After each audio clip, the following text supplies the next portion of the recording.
ঈশানকে পৃথিবীর সবথেকে মূল্যবান উপহারটাই এবার কুসুম দিয়ে দিল। হ্যাঁ বন্ধুরা, ভিডিওতে লাইক দিয়ে দেখতে থাকুন। যে মুহূর্তে কিনা ঈশান রীতিমতো মন খারাপ করে মণ্ডপে বসে থাকে এবং ঈশান যখন বলতে থাকে যে ঈশ্বর, এরকম নির্মমতা তোমার ছিল, সেটা তুমি আমার ভাগ্যেই লিখেছিলে, সেটা আমি কোনোদিনও কল্পনাও করতে পারিনি। আমি কি এমন খারাপিটা করেছিলাম বলো তো, যে যার জন্য কিনা কালনাগিনী সাপে দেবলীনাকে তুমি আমার ঘাড়ে চাপিয়ে দিলে।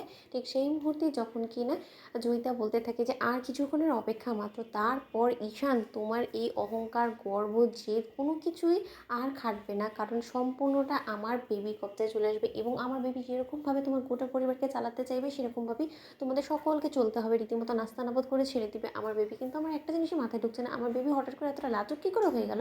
অন্যদিকে যখন কিনা শুভ দৃষ্টি হওয়ার সময় যখন কিনা পুরোহিত মশাই বলতে থাকে যে কী গো, এবার তো কনেকে পান পাতাটা সরিয়ে নিজের মুখটা দেখাতে হবে না, তবে শুভদৃষ্টি কী করে সম্পন্ন হবে। ঠিক সেই মুহূর্তে কুসুম যখন আলাপ পেয়ে যায় এবং কুসুম যখন বলতে থাকে যে না, এবার যদি কোনো মতে সকলের সামনে বিয়ে সম্পন্ন হওয়ার আগে এই ঘোমটাটা উঠে ফেলে তাহলে কিন্তু আর রক্ষে থাকবেন এবং কোনোভাবেই বিয়েটা সম্পন্ন করা যাবে না, এবং অবশেষে মাঝপথে এসে যদি আমরা ধরা পড়ে যাই তাহলে তো দেবলীনা ম্যাডামকে খুঁজতে লেগে যাবে সবাই এবং এই বিয়েটা এখানেই পণ্ড হয়ে যাবে, সেটা তো কোনো মতে হতে দেওয়া যাবে না। ঠিক সেই মুহূর্তে যখন কিনা কুসুম হঠাৎ করে বলে বসে যে আচ্ছা পুরোহিত মশাই, এরকমভাবে আপনি যে এত বারবার করে অস্থির হয়ে পড়েছেন যে পান পাতা সরানো মাত্রই কনের মুখটা দেখাতেই হবে, এখন কনে তো এখানে কোনো মতেই রাজি হচ্ছে না, কারণ তার কোনো মতে মনে হচ্ছে না যে এখন তার জন্য ঘুমটা সরানোটা ঠিক হবে। তাহলে কনে নিজে থেকে এতটা যখন লজ্জা পাচ্ছে, আর এখানে তো এমন কোনো কিছু নিয়ম বাঁধা ধরা নেই যে এরকমটা করতেই হবে।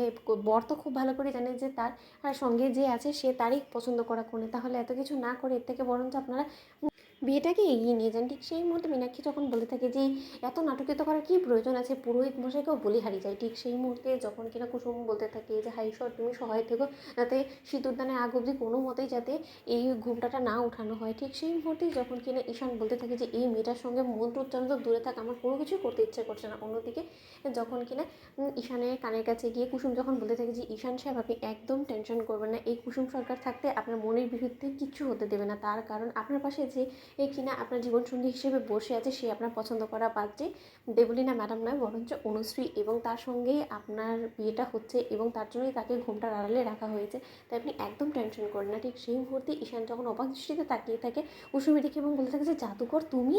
অন্যদিকে আয়ুষ যখন বলতে থাকে যে কী এমন কথা বলছে কুসুম ঈশানের সঙ্গে এই অবস্থাতে। অন্যদিকে ঈশান যখন বলতে থাকে যে জাদুকর এই সমস্ত কিছু কী করে সম্ভব হলো। অন্যদিকে কুসুম বলতে থাকে যে সেই সব কিছু আপনাকে আমি পরে বলবো, কিন্তু আজকে শেষ সময় এসে আমার চোখ খুলে গিয়েছে এবং দেবলীনা ম্যাডামের উদ্দেশ্য কোনো মতে সুবিধে ছিল না বিধেই আমরা দেবলীনা ম্যাডামকে সরিয়ে দিয়ে ঘোমটার আড়ালে অনুশ্রীকে বসিয়ে দিয়েছি, এবং আপনি আপাতত আপনার সর্বোচ্চটা দিয়ে হলেও চেষ্টা করবেন যাতে কোনো মতে বিয়ে সম্পন্ন হওয়ার আগ অবধি তার ঘোমটা যাতে না উঠে। তো বন্ধুরা, লাইক এবং শেয়ার করে সাবস্ক্রাইব করুন।